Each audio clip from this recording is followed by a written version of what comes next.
Hello, welcome back to another video. This video is a bit different from my usual content. As you can see, I'm making a car. It's a Dodge from 1969 and it's a Daytona version, which was from NASCAR.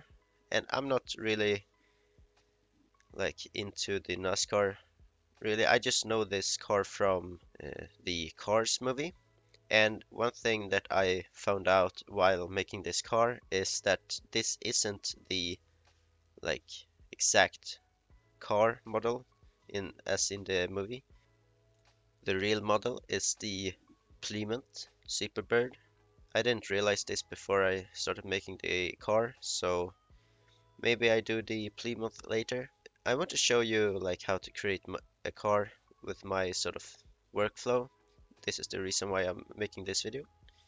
But there are some things that I'm using, and one technique is grid fill. I've already done a video about it. It's on my channel. You can go and check it out.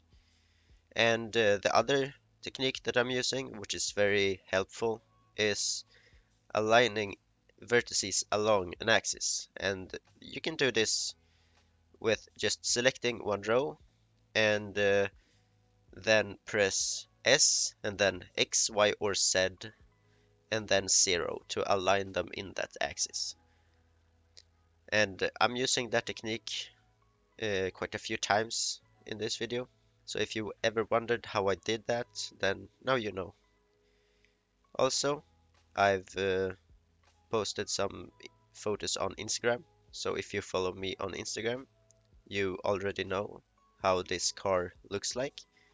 And one thing you will see up on the roof here, I'm using that alignment technique quite often. And also when I'm filling up the roof, you will see that I'm using grid fill. So if you want to know how to create that grid fill or use grid fill, go and check my YouTube tutorial about it. It's very simple, and as you will see soon, it saves me a lot of time using the grid fill instead of me having to do it manually. And also, if you're interested in how long this car project took, it was something about hard to say, but 8 hours maybe. It's not necessarily fast, but considering my first car model took about 200 hours, 10 hours is a lot faster. One thing that I think is important to mention here is that I'm using reference images, and usually what I do is just search them up on Google Images. So if you ever wondered how I do certain things that are not necessarily shown in the reference images that I have in the scene, you know why. And this is very helpful. Like, if you don't have reference images, your car models will look weird. And for it's like a mistake I made in the beginning of my like car building career is that I didn't have the reference images.